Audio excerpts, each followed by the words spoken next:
Thank you for viewing this program presented by the Citizens Water Advocacy Group, CWAG.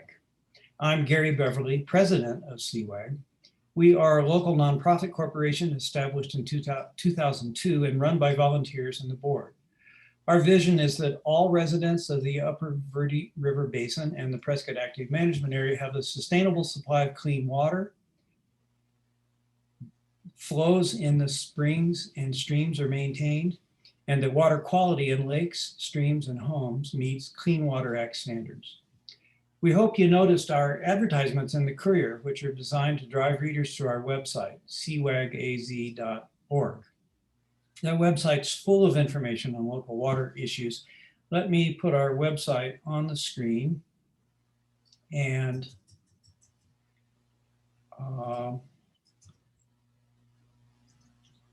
it'll take me a second here to make that happen.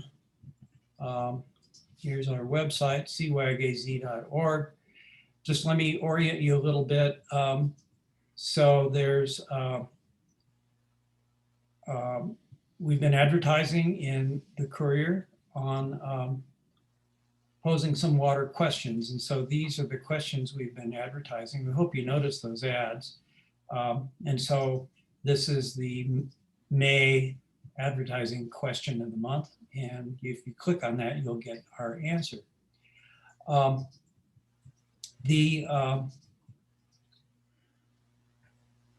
people in the waiting room. Let's admit them all in.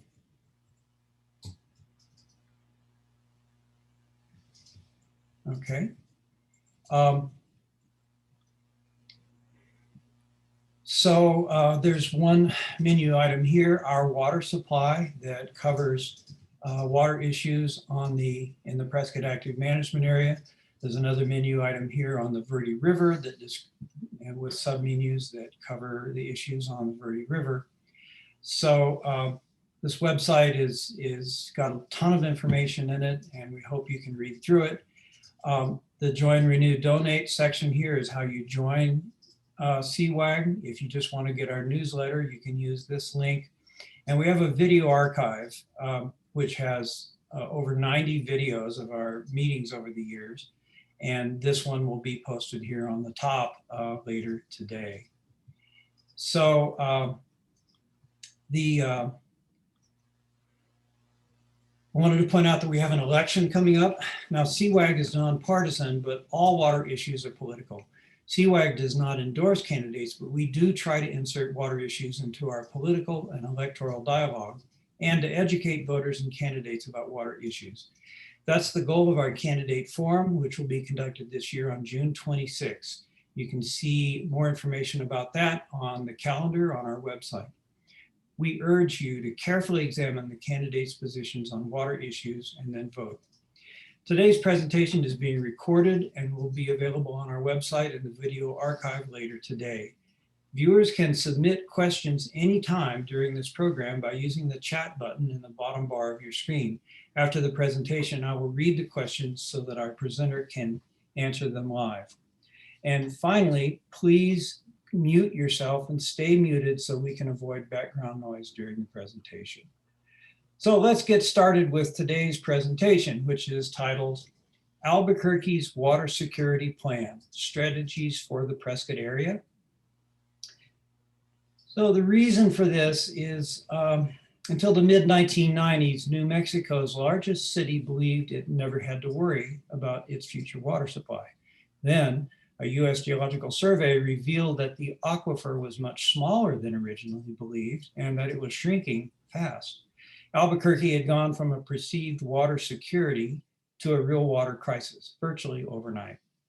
Rick Shean, water rights manager for the Albuquerque Bernalillo County Water Authority, will tell how his community responded. Albuquerque is just 400 miles due east of the Prescott Active Management Area, has a similar rainfall, latitude, and elevation, so their experience is relevant and useful for us. Rick Shean has 20 years of experience in water management in the Southwest with a background in groundwater quality, brownfields revitalization, watershed and erosion studies, and water resource planning and policy. He is responsible for all aspects of the of the Albuquerque Bernalillo County Water Utility. The utility's source water storage and diversions, and is also involved in long-term planning to ensure the resiliency of the community's water resource portfolio. He holds a bachelor's degree in anthropology and geology, a master's in business administration, and a master's in water resources, all from the University of New Mexico. So let's welcome Rick Shean, and I'm gonna allow him to share screen. And Rick, you can share the screen and begin. And let me grab it right now. 5 more people for the waiting room are coming in. So there you are, take it away. And welcome, Rick Shean. Thanks for helping us out. Thank you very much, Gary. Thank you for the introduction.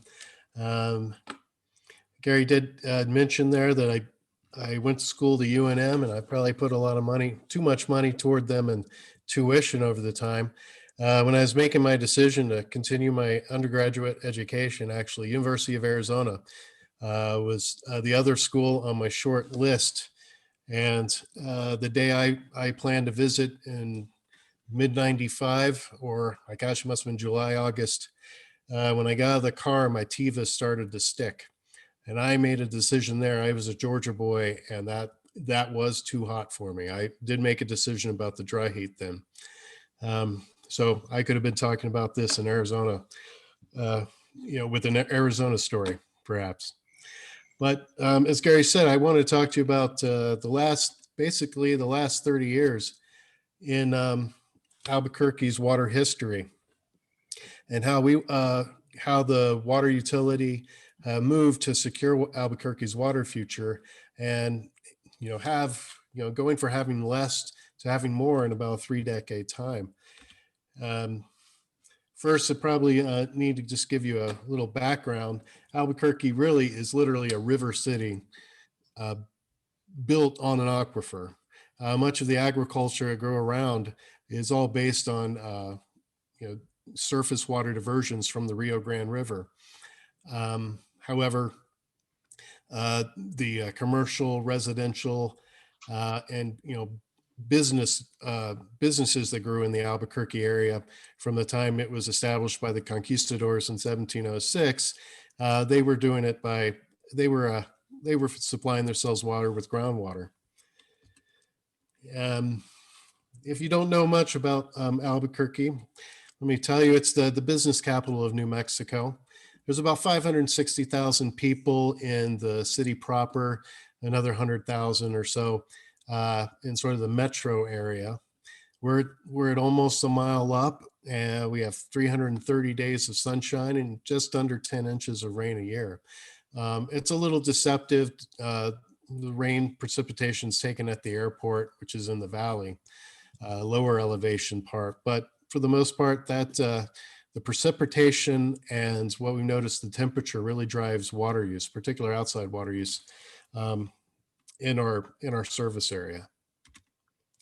So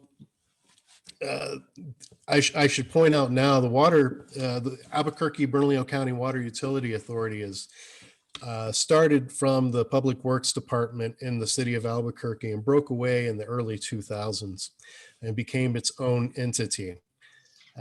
When the Albuquerque Water Works started as part of the city, it didn't, the city, although, the area was inhabited from 1706 and certainly before that with the pueblos nearby, 1885 is the city was incorporated. And the waterworks existed with 2 drilled wells that weren't too deep and 25 hand dug wells.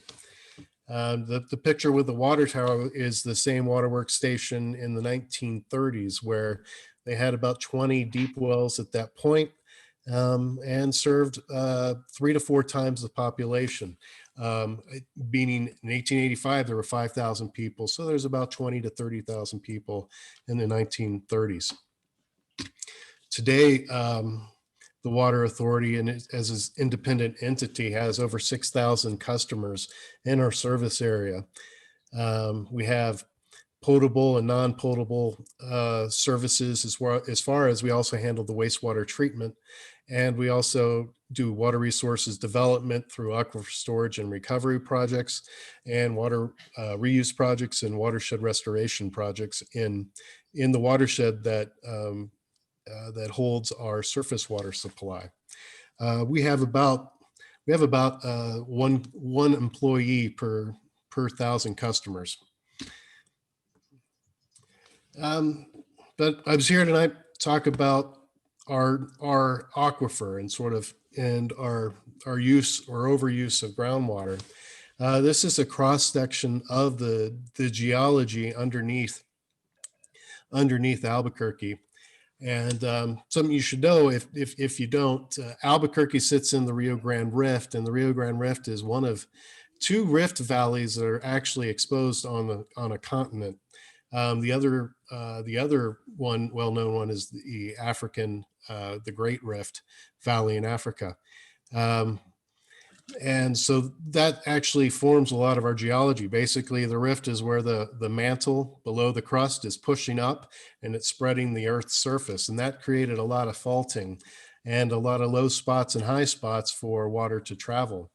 The geology you're looking right now, what we consider our aquifer right now is all in this tan stuff. The depth, to give you a perspective, our aquifer stems from 100 miles north and south, and then about 60 miles east and west. The deepest part of this, and this tan part, as I said, that's the sand and gravel fill that after this rift spread and rivers started to move water and erosion started happening, that's where the sort of the loose consolidated material that our aquifer is made of exists. But this goes down about 22,000 feet down to the bedrock, where it's granite underneath all of this. 22,000, it's the deepest part, and about 14,000 feet. But today, when I'm going to talk about sort of the aquifer we pull from, really, literally, is just a sort of almost as thick as a sheet of paper under here. But so I present a very deep and a very wide aquifer, but if you look at all the faulting, that has created a very complicated aquifer. A lot of those fault zones created little subbasins. And in the process of faulting, sand material and whatnot was really munched up and created sort of hard surfaces for water to pass through. So instead of a big bathtub, Albuquerque has sort of, if you can consider a sort of an egg carton type of basin underneath. And sort of this all came to light in the research that was done in the early 1990s, late 1980s, as it mentioned in the USGS, but also New Mexico Bureau of Geology department as well did a lot of mapping of the area. They looked at oil and gas exploration well data to sort of determine what was going on in the deep subsurface, about 12,000 feet down some of these wells got. So what you're looking at is actually this basin, and this is the footprint of Albuquerque right here, is sort of broken up. And as far as the whole Albuquerque basin goes itself, our wells are mostly in this Calabasas subbasin right here. Now, how we got to this point that it really mattered what the subsurface plumbing was is that our use went up from the 1930s all the way up to 1992 to a point where they realized that was we were pumping beyond a sustainable amount. And the result, and this is looking back down at the basin again, was we probably dropped the water table by approximately 100 feet from that sort of pre-development baseline. That would be, if you hadn't pumped any water, the pre-development level, we had made sort of a really big dent. We realized that there was not only the danger of running out of cheap and fresh groundwater and without having to replace all of our well assets with newer and deeper, But we also realized that there's a danger of subsidence, that you start removing too much water from the aquifer below, you're going to have this land surface start to sink. And if you can just imagine all the streets and infrastructure that and the investment people have been putting in on the surface starts to collapse, then you're starting to spend extra money that you don't want to. So it was at this moment and at this time with sort of the realization that we're using too much water and that our water resources were more confined into a smaller area in the aquifer than we once thought, that there really was sort of a call to action. And one of the first people sort of to speak out and what the city, with the city of Albuquerque, he was also a private consultant for some time, was William Summers. He noted in a 1994, there was a special series of lectures given by city and state water professionals in academics and then with the labs and with the city of Albuquerque. And it was focused on Albuquerque in the New Mexico Water Resource Institute. So there's like a treasure trove of what was going on then when we came out. But I've taken to heart what William said was, in time, each utility will face the problem of needing deeper, more expensive wells that yield less water that have to be treated to meet drinking water standards. The utilities, are running out of cheap water and they just won't admit it yet. I believe Mr. Summers paid the price for speaking out. He was a honey badger, but he said the right things, and I think he turned out to be right. And we dedicated one of the roads that we have at our facility, our drinking water plant facility, to him upon his untimely death. So about this use of what we were doing and compared to our peers, the USGS prepared a chart in 1992 of the per capita use. As you can see, that our sister city of Santa Fe, they were up to 125. Tucson was around 175. El Paso was around 175. Phoenix and Denver were doing 225 gallons per capita per day. And that's how much water an individual uses per day. And Albuquerque was all the way up to 250 gallons per day. I should note out that these measurements are done over the broad expanse of the type of users that we have. If we were looking at just residential numbers, just off the cuff, usually those numbers are about half of a total GPCD. So a part of what the city water community had to do was change paradigm in Albuquerque and get people to think of water in a different way, and that it wasn't just to use as willy-nilly and try to have an East Coast landscape that maybe our environment really can't support. The first goal that they put to reduce use per capita was to go from 250 down to 175 within a decade. So by 2002, they wanted 175. I should note, maybe not another time, but we not only met that goal, we went well below it. We realized that we weren't the only entity, this being the city at the time, using the aquifer. And then that if we're going to reduce the impact of the negative impacts, that we're all going to have to work together and collaborate and sort of change the water use culture together. They started sort of the first policies to come out from the city was to have economic disincentives. So they had to increase the commodity rate. So you were spending more money as you were using more. And then they added surcharges for overuse. And that overuse was based on someone's average use over the winter and fall months, because we really wanted to target the people who were using much more water during the summer months on the outside for their home lawns and such. There were uniform plumbing code changes that made houses more in the building more efficient, which I have to say that's probably a big part of the maintaining of water efficiency in Albuquerque to the state, the changes in those codes, given the growth.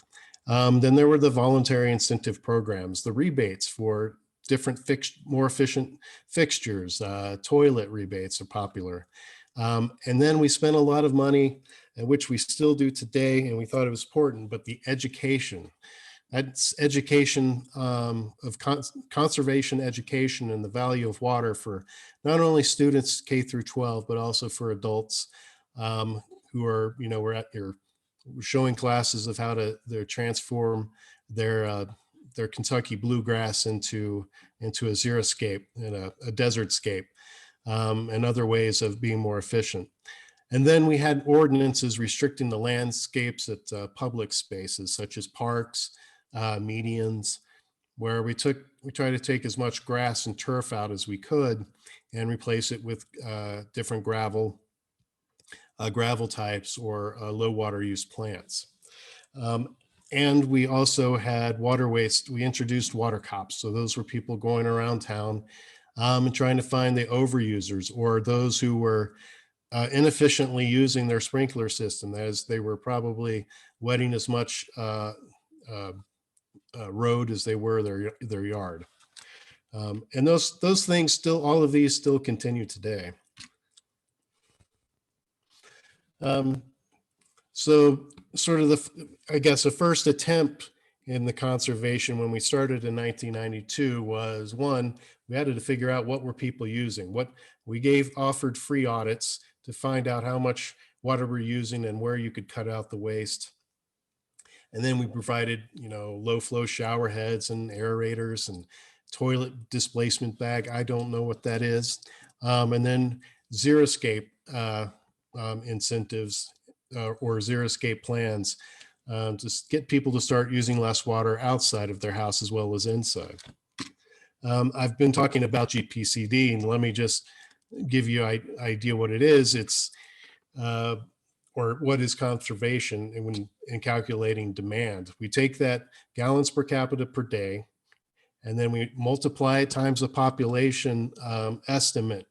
Usually it's from the census, but we also have a couple of university programs that come up with census numbers, and we look at our historical growth. So we know what our GP is, what our demand is today, and then we can project it into the future, which is an important part of the planning. As I mentioned earlier, there are different customer classes we need to consider too, because not all GPCD numbers are an apples to apples comparison unless you break these up or you add them all up together, because you have your residential users, and those are single and multifamily. Those typically, as I said, are typically half of what the total GPCD is. Today, our GPCD for residential single family now is around 75 gallons per capita per day. Then there's the commercial and industrial users. And then you have your institutions, such as everything from hospitals to municipal parks and other facilities. A big thing that we broke up too, and we started targeting on conservation efforts are the consumptive uses, that being outdoor, versus the non-consumptive uses, the indoor. We found that we get a bigger bang for our buck when we are going after outdoor uses and trying to lower the amount of the consumptive water.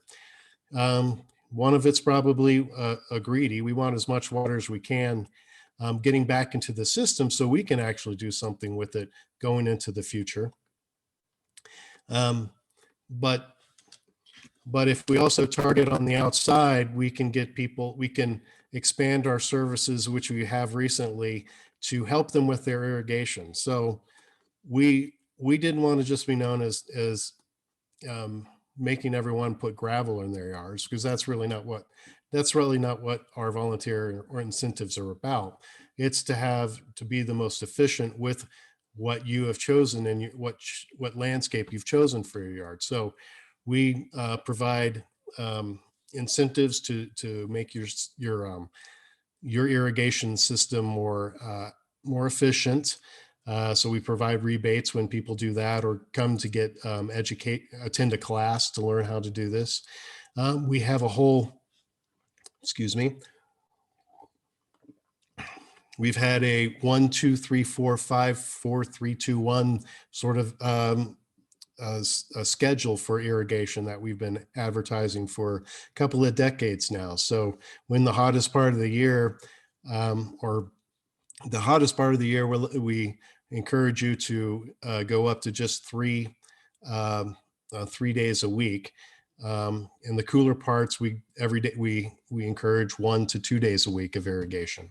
And then we have plans to help you select more drought tolerant and native species of plants that can survive better. So you're not spending all your time just watering turf or keeping your gravel clean, as I like to do. So to move a little bit, in a water resource management perspective, after you're sort of looking at the conservation and what you can do, you create this sort of demand schedule of what you're going to see in the future. As I talked about, you take a population growth percentage and you multiply it times the GPCD, knowing that you're trying to lower that GPCD, but just that as a starting point. You populate, you go see what you look at what your demand is going to be out in the future. And then you look at the supplies, what you're looking at, you have the population growth and the water demand that goes up. And then on the right side, that's actually a surface water projection of historical or everything. It goes into the future about 100 years, but that's the river flows that we're expecting to come through town over time. So you use that supply going into the future and how much water that's going to be able to provide for the demand. And then you then you find that there are gaps. And with those gaps, you develop ways and alternatives of meeting those gaps with new sources of water. What we've done just recently in our most recent water resource management strategy was develop a groundwater reserve model to go on. What you're looking at, really, you're just looking at a cross section of the aquifer, which we've broken up into different sections. And we look at it sort of, it's a gas tank model to say, or a reservoir model, and full is what, and if you're looking at the very top, that's the surface. The pre-development surface, that is the aquifer level that existed before we were pumping, is at about 50 feet. This is an average number over the basin because elevations change, about 50 feet below the ground surface right here. So we developed this line represents about 50 feet below the surface. This comes here at about 100 feet. We developed a management level at the time we did this plan about 110 feet below. So we wanted to say that our pumping, and this shows you the water table, this green line, this was actual observed pumping that we had up until about 2015. We drew it down about 100 feet, down to 110 below the ground surface. What we said was we want to fix our pumping behaviors so that we don't go down to this, get down to this management level at least for another 100 years. And when we get to this point, we know that we need to start, well before we get to this point, we need to start looking for the alternative sources and other supplies of water, which I can talk about a little later. Right here, you see the water going down. This, where it flattens out in the 2000s, that's due to conservation right there. And this bounce up, where what we're seeing is the aquifer jumping up to that 50 feet below the ground surface pre-development stage, that's due to our ability to use our San Juan Chama water. That is a pipeline water from southern Colorado. It's a part of the Colorado system where we get On a good year, 70% of our water comes from there. On a bad year, 30%, which the last 2 years we've been around 30% has been surface water for our potable and non-potable supply. But if we weren't going to implement any new alternatives and we just pumped as we are going ahead, this is where we would go, and we would be reaching this management level much quicker than we wanted to. So as I talked about, we've had successes in conservation. We've evolved beyond just conservation into looking at different water resource management strategies by looking at our demand curves the demand curves as we project them, and then what our supplies are going to be into the future. But this is a chart that kind of shows you what we did since 1992 and when conservation went in. What you're looking at is our GPCD go down in this black line right here. You can see early 1990s there, it's at 250. We got it back down to around 130, 128 recently. That all occurs while the number of accounts are going up, meaning the number of customers that we have are going up. Also, this line right here on top of the colored blobs, that's the demand curve I was talking about earlier. So that was the demand for each year. And where you can tell conservation is doing its job is that this demand, if you see, there's a trend going down, going from 100,000 acre feet, which if you're not familiar with acre feet, it's the easy way to calculate large volumes of water. At 1 acre foot, it quite literally is 1 foot of water on an acre of land, but it's also 325,851 gallons. If you're counting. But if you can see this trend, it's going down over time. This shows you that from 1992 or from the beginning of 1885, as I talked about, we were all on groundwater up until we got our surface water system on in late 2008. We also employed some reuse water systems at the time that have handled some of our non-potable demand. And then as you see, our San Juan Chama water allotment, the surface water has filled up, a good portion of demand over the last 10 years.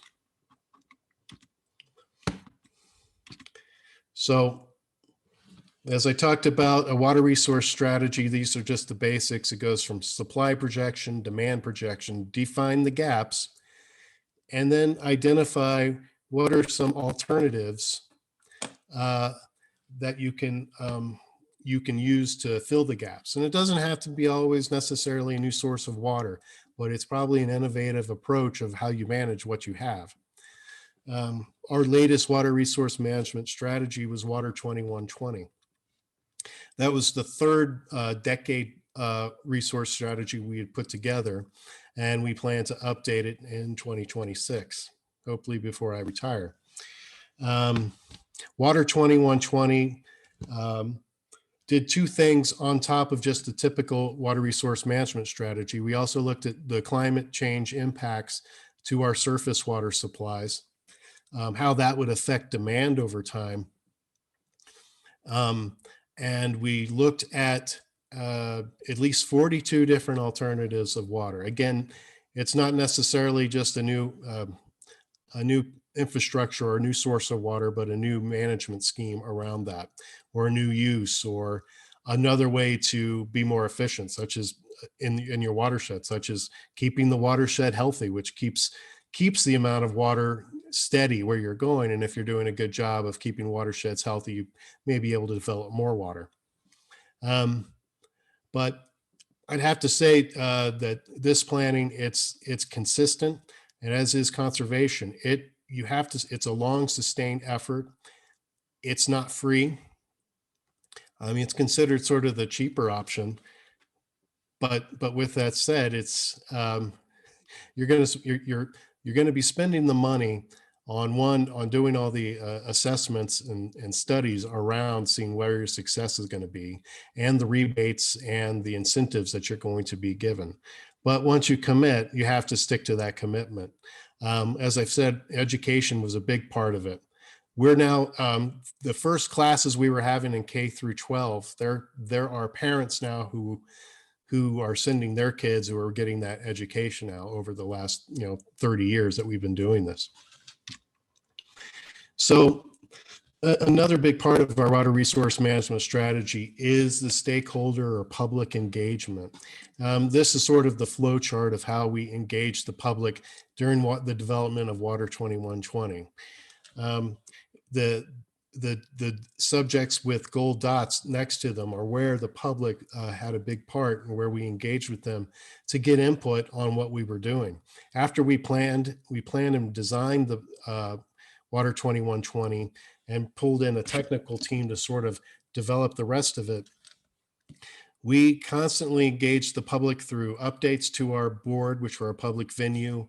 We have customer conversations. These are a once a fiscal year dialogue around our service area. We do about 4 or 5 meetings around town where we have a different topic.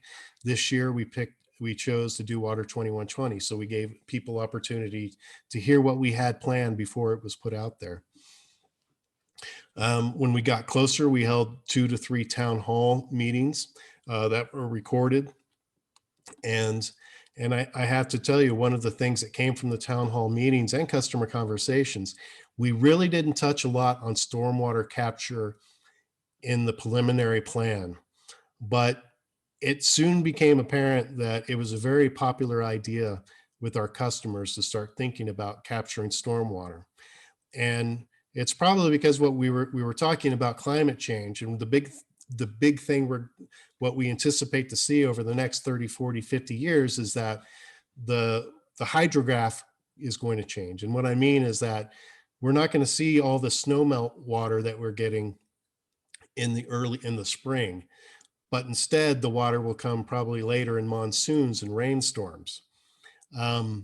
So that makes us start thinking that we're going to have to have infrastructure in place to be able to capture that torrential water and convince the state that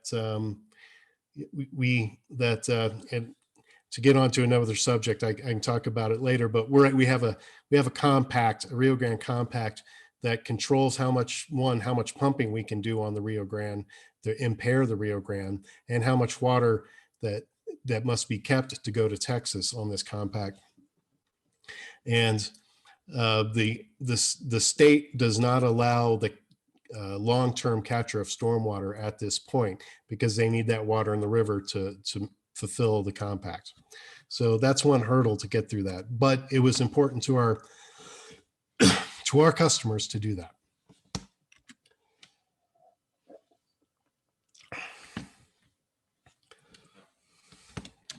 So into the future,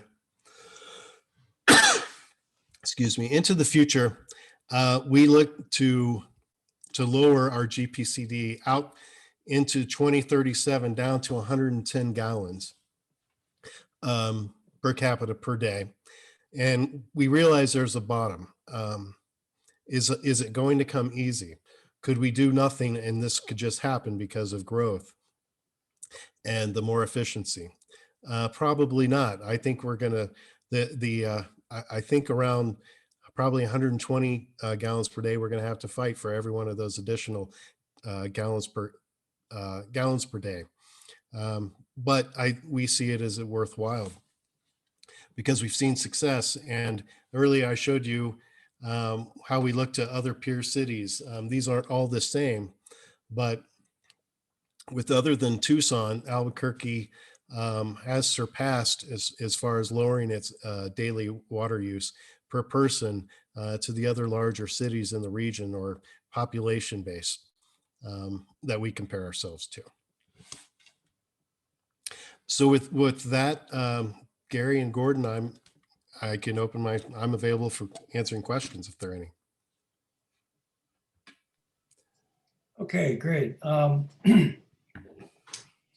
let's see, we can leave the screen share out. Maybe you'll want to go and refer to a slide for a question. So let me Okay. start by going through the chat and finding some questions. We have a number that have been submitted. If I can figure out where to scroll to the top of the chat. Okay. So we had a question. What was your area's average rainfall? You said like 9.5, but maybe more in some areas. Can you clarify that, please? Yes, in the 9.5 was in the valley area, so that's where you get to about the 5,300 elevation. Up higher, close to the mountains, you get 13, and you may almost double, maybe 20 on the east side of the mountains, the Sandia Mountains on the east side of town. Okay. Another question is, how did you get regional buy-off on demand calculation methodology and projections? I think the start of that is where the state actually put forth how we had to. So there was a standardized calculation. And it's something that all water utilities and municipalities have to submit on an annual basis. With a conservation plan, they have to have an annual conservation report with those outlines. So that was standardized for us by the state. Buy-in, there are some people who aren't completely happy with how it's done. But the state has not indicated they're going to be changing anytime soon. Right. So does your GPCD include all users, that is residential, commercial, and industrial? Does it include any agriculture you may have within your service area? If it's all of those except for agriculture. Agriculture is handled separately, or it's the hobby farming. Ag water in town, typically you're getting that from the Middle Rio Grande Conservancy District, and it's a surface water allotment. So we don't have any large scale irrigators. Right. Unless you're talking about parks and golf courses, and yes, they're included in that as well. Right. Have you had agriculture being replaced by residential growth? Do you have active development industries promoting growth? We have seen the agricultural landscape shrink in Albuquerque over the last 50 years. The Water Authority itself was purchasing water rights from irrigators, agricultural irrigators, and they were basically were buying their water, and they had to retire the land. But we recently have put a stop to that. We don't want to see the agricultural character of the community leave. So we've put a moratorium on our purchase of agricultural water rights for the time being. But there are other pressures sort of moving agriculture away from Albuquerque. Right. And so do you have to contend with an active development industry that's really promoting more new homes? There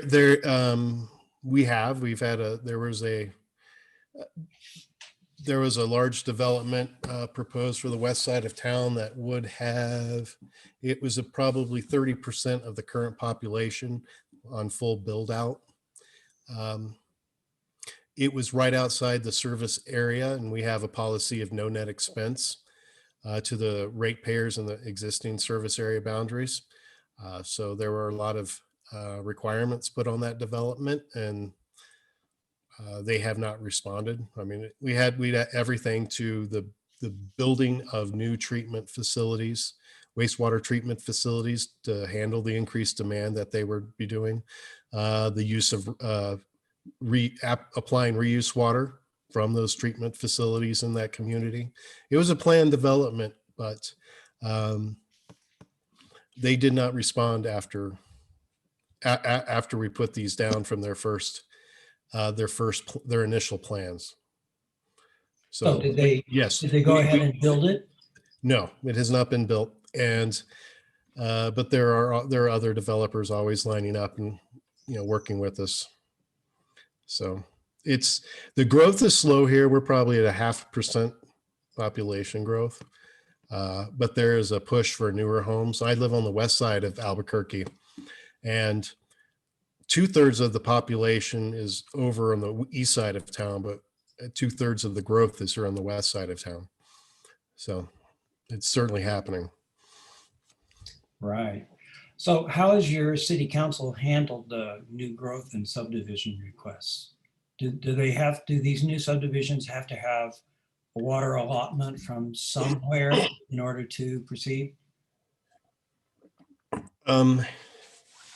I don't know much about how the land approvals, but here's one thing that happens in Albuquerque is that the land and water are handled separately. So the developer has to say, I have water in hand, and the water authority has written a letter to said, yes, we can supply what you need. And that's sort of in the first part of their development. And then when they start getting to the second phases of it, they have to sort of prove out how they're going to be using that water, and if in fact there is enough, so that we get a second chance to take a bite at the apple and look if they are planning the sufficient amount of water for that development. So our board is made up of city councilors and county commissioners and someone from the mayor's office. So although we don't have our own elected board, they are elected officials, and they deal with those sort of the land development issues, when they're in their respective entities. Okay. So have you considered changing your building codes to require dual source plumbing, that is potable and non-potable or purple pipe plumbing in new homes? No, I don't think we've taken a stand on that. Other communities have looked at that. One reason I think it's because we feel we can do more with reuse water than, as I said, it's probably our greed to get a hold of the wastewater that they have, because we can do more with it. And as I said, that the state really does not want stormwater captured at this point in time for compact requirements. We too need that water to be, we need the water into our wastewater treatment so we can treat it and put it back into the river as well. So we have pressures to maintain the compact by capturing as much water as we can. So the captured wastewater is purified, and then are you reusing any of it or some? We are. We reuse about 3,000 acre feet at this point, but we do, as our Water 2120 plan it puts out there, we want to expand those reuse projects around town. So is that direct reuse, indirect reuse? Well, or recharge, or how do you do it? All of those. I mean, specifically reuse plans, we think of as sort of the non-potable, but on the horizon, maybe 10, 20 years from now, is a thought of probably having an indirect potable reuse project, where we would be connecting with pipe our wastewater treatment facility, and then pumping wastewater that's been treated, and both for as wastewater to that level, and then tertiary to what drinking water would have to be, then put into an environmental buffer, like an off-channel reservoir around town, as an example, and then pump over to the treatment facility, so it's being cleaned again with the rest of the drinking water, since we do have to treat the surface water we're using, and we have the capacity at the plant to do that. Okay. Yeah, we've got a lot of questions here.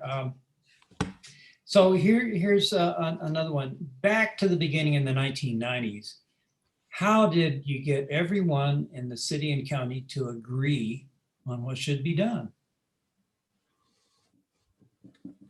I think it took the tipping point probably was that 1994 meeting of the water professional minds, who got in who they present to decision makers to say the geology and the data we have now is not lying. This is the newest interpretation of the data that we've been just collecting in the last 10 years.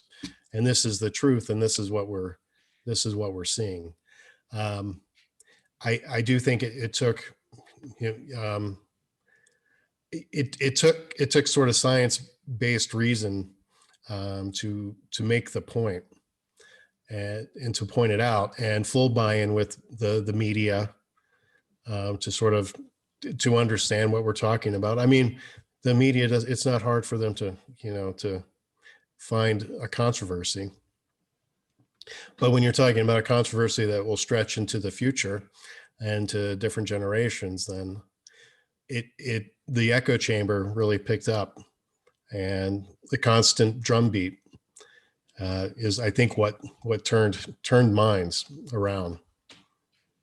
And then, as I said, we haven't talked about the San Juan Chama project. Maybe that's what we have. That's probably a bigger advantage than sort of the community, y'all live in, is an access to surface water. We had not done anything with that when we got the water in the 30s. For about 30 years, the water was just flowing by a town. And we had no plans until the early 1990s to actually start capturing it. So we were watching our future flow by us without doing anything. How big is that Chama project? How much water? We can have up to 48,000 acre feet per year from it. Wow, that's nice. It, Okay, we got a couple of questions here.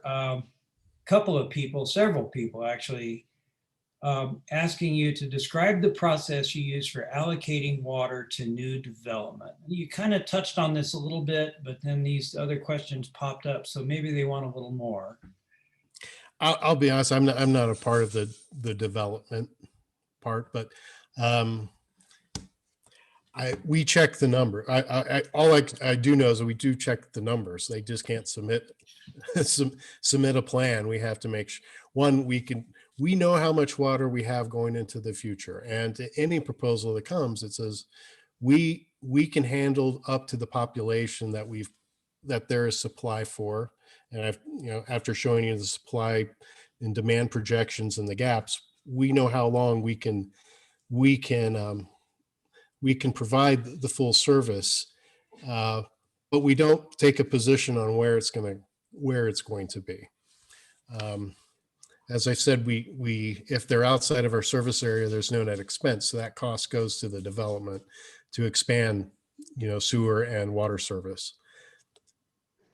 I apologize. I don't know much about our development process. Okay, here's another question about your process. Where does the money come from to pay for all the studies and all the conservation programs? Can you give us kind of an order of magnitude of how much money is? Sure, each year?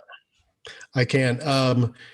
The incentive program that we have for all the rebates is $1 million a year. That's been in the budget for that. We have a staff, a 10-person staff that works in the conservation, which includes everything from irrigation specialists to our conservation officer, to xeriscape specialist, to the water ambassadors. They were formerly known as water cops. So it does come from the ratepayers. So. Okay, have you made a push to connect septic to sewer to capture more recharge?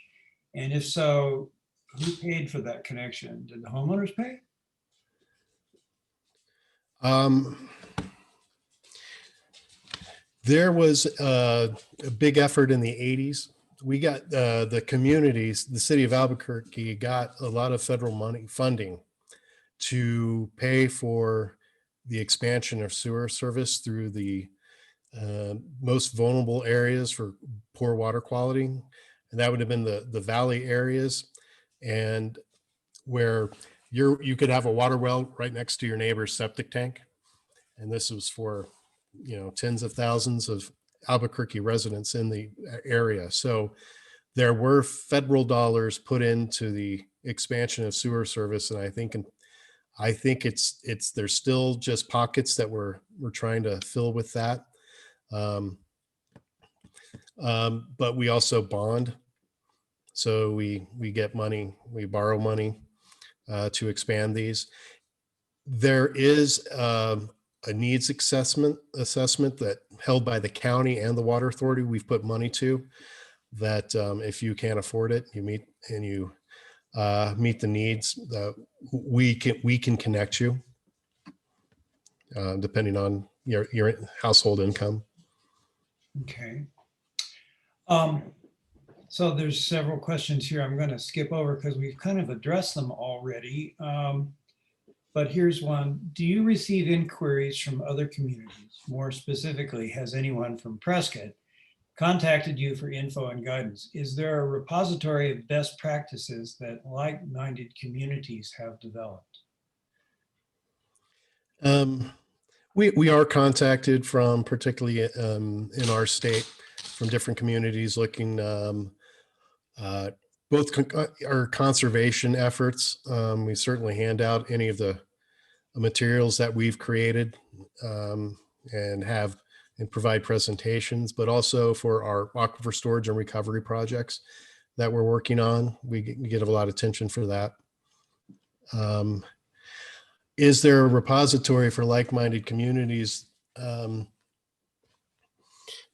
American Water Works Association is sort of the professional group for water utilities.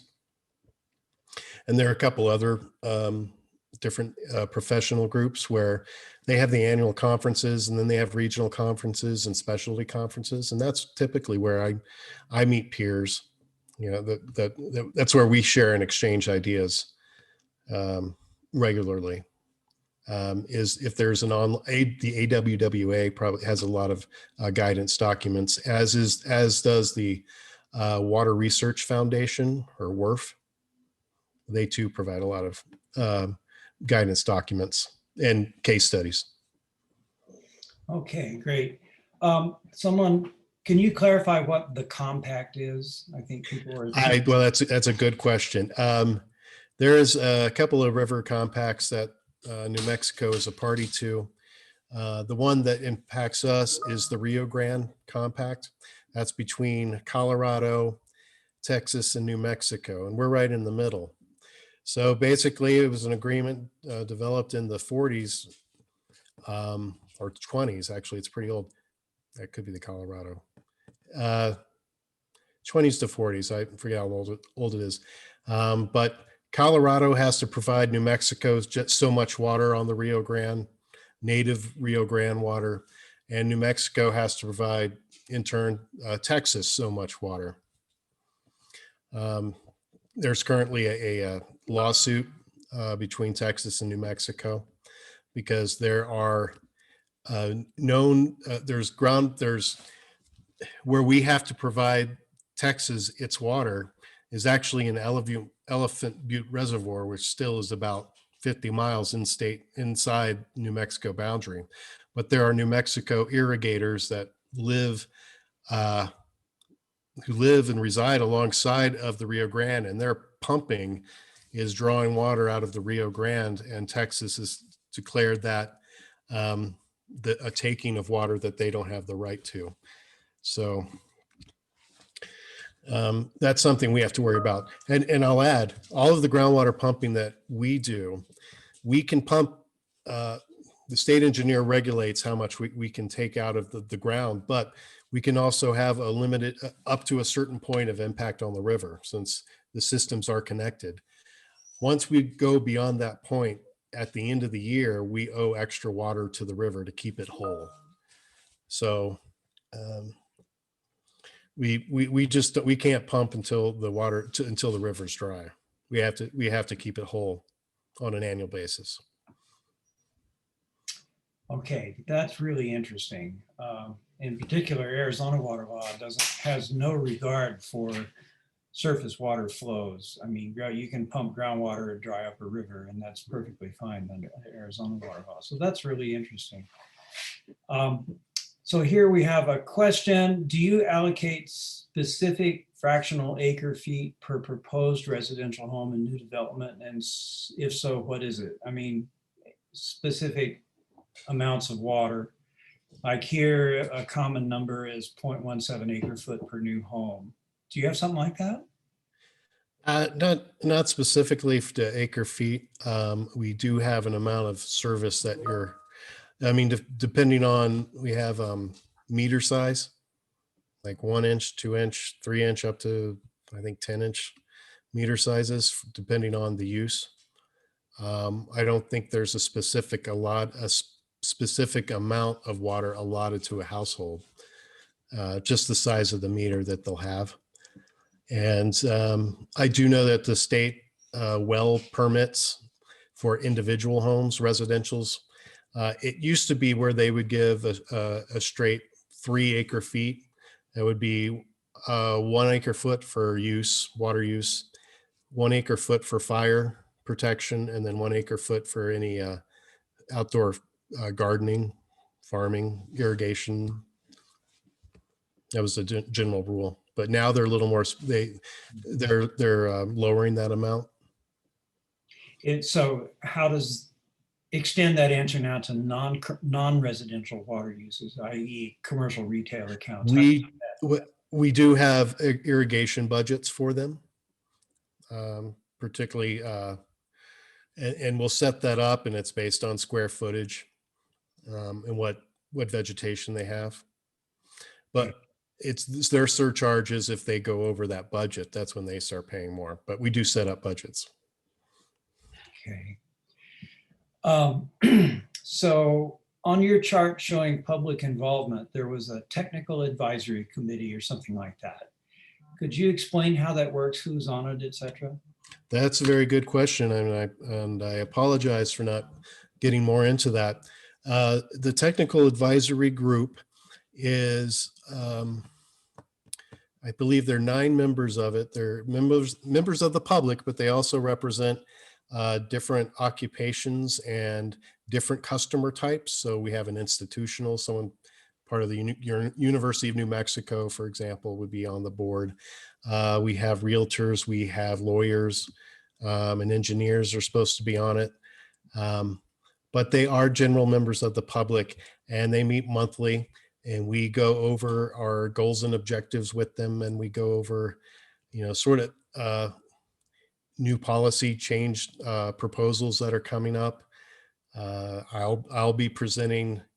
I've presented a different plan, Water 2120 implementation plans. So beyond just Water 2120, we have plans sort of to help push aquifer storage and recovery further. So they will hear that first, and they'll have an opportunity to have input before we go to a customer conversation level of engagement. So yes, they're a regular part. And on the org chart, they're just below the executive, they're above the executive director. They don't have control. Now, let me say this, they're just advisory and they don't have control, but their input is seen as is critical in having, or at least a priority in having. So we have to pass many a lot of our business goes through them, but not to day-to-day business operations. Is the environmental community represented on Yes. that? Great. Let's see. So here's a question, might be a touch edgy, but it says, Does the Rio Chama project include the draining of Heron Lake in the early 2000s? Draining of. Um, let me see. It wouldn't be the draining of it. It would be more of the, I will say as part of the project, Heron is the first reservoir that water comes into when it comes through the tunnels from Southern Colorado. And that's where it sort of sits for a year or two, depending on if the Bureau of Reclamation has a waiver. San Juan Chama water is actually is stored in the Abiquiu, our operational use. So what I make not daily calls, but I usually weekly or every 2 weeks, I set up the releases from Abiquiu. I mean, typically the level of water that is in Heron has to do with how much water is available to all of the San Juan Chama contractors in the state. So it has to do with the flows in Southern Colorado, because there are bypass requirements in Colorado on that side of the project. So if when water's low, such as it is now, it has to do with the availability of water versus the use of it. So what is the water availability on the Native American reservations near your area? There are some of them have San Juan Chama water. They have their water rights, their senior water rights. So also that they're every year on the Rio Grande, for example, there's a pool of water called the Prior and Paramount pool, and that is used to, if the Pueblos can't get all the water they need from the native flows, this pool, then they start to release from this pool of water that has been collected over time so they can get their full allotment. So they are, at least the ones on the Rio Grande are taken care of, as is Navajo Indian Irrigation District. They have a lot of water rights for the San Juan Chama or Colorado River compact rights. Right. Well, amazingly enough, I've gone through the full list of chat questions, but I have a couple. So Okay. I know that there's some groundwater pollution issues at the Air Force Base. How is that affecting? And I think that was aircraft fuel tanks leaking. How is that affecting you? I didn't know if you know this, but when I started the Water Authority, I was the main point of contact for that project. So we have one staff dedicated to doing sort of an independent oversight on that project. It has not hindered any of the pumping of groundwater. It has not impacted a well as of yet, but we want to prevent it from doing that. Our concern when we got started, and even to this point, is that they were going to try to say it was technically infeasible to clean up and try to leave it in the ground and just to naturally degrade slowly at a pace that it may not be affecting us now, but if we had to replace wells in the nearby area, that's a lot of real estate we can't use, or access to the aquifer they're preventing. Does it affect us today? No. But it certainly will affect, it affects future decisions if it's not cleaned up in a timely manner. And it's been going on for 20 years. I mean, they discovered it 20 years ago. Right. Well, I asked that, and just so that the audience is aware, it's relevant to us because in our area, we've got some TCE from dry cleaning fluid that's leaked into the groundwater and is approaching one of our creeks that was over on Fair Street. In Cottonwood, Arizona, there's a severe TCE plume headed towards the Verde River. and other substantial problems on Luke Air Force Base west of Phoenix. So these are problems. When you pollute a groundwater aquifer, it's a big problem, very difficult to clean up, expensive. Yep.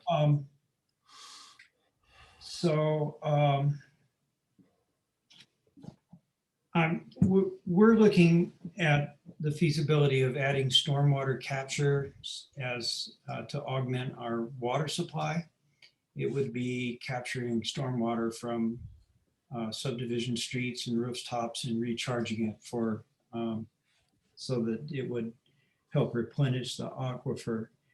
And I think that's legal here under certain circumstances. You are constrained by that compact. 100% or to some extent, how do you think this is a good strategy that, do you have any comments on it? Oh, I think it's a good strategy. If you don't have the constraints we do, definitely. Managing, there's water quality considerations, certainly, but they can be dealt with. Water can be treated all the time. But certainly if it's an option, a community should pursue, should look, see how much water they can get.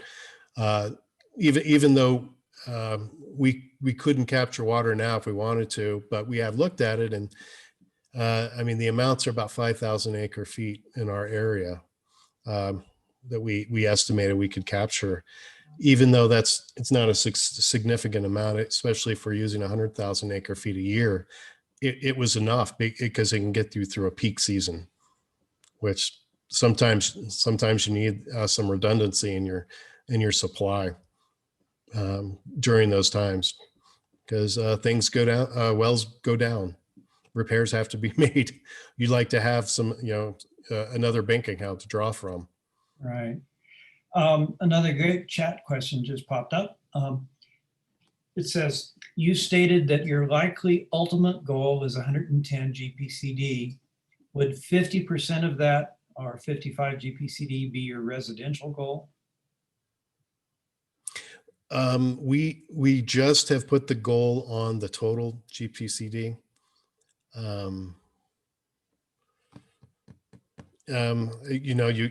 You could assume that, but we haven't targeted just residential yet. It could change. How low could you go on residential without? That's a good question. That's a very good question. At some point, the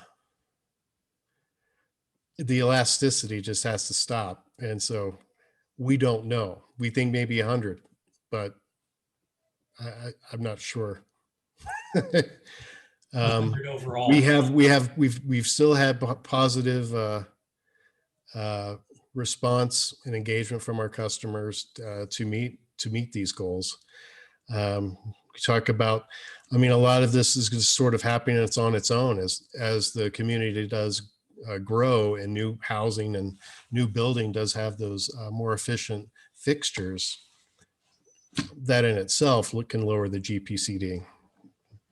Right. And another one popped up. How much are you willing to spend on conservation measures per acre foot saved? How much have you spent? Do you have a? I don't have those calculations. There are many ways to look at it. Because you can think that if we're talking, say, $1 million today, in 1 year, you can say I saved water this year, but you also saved it the next year too, up to a certain point. This is sort of, each year is year zero. If you're conserving more and adding new efficient irrigation systems, or having a new toilet installed, you're saving water over time until that fixture or facility is no longer in good use, or it becomes in disrepair. Well, we're trying to figure out how to calculate that. Yeah.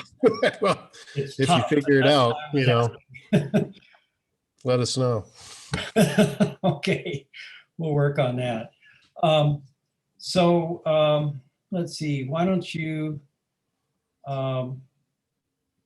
stop your screen share and let's if anybody wants to, we've gone through the questions. If anybody wants to pose a question verbally, have at it. We've got a few minutes left here to proceed. Do you want to unmute yourself and ask a brief question? Please go ahead.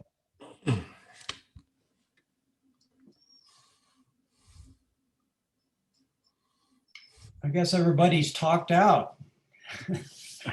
I think, Gary, I think Rick has done a fabulous job today. He's covered all the bases, and I think I certainly am more understanding of what's taken place over in Albuquerque, and it just fires me up to try to see what we can do to stimulate some action around our region. So this has been terrific.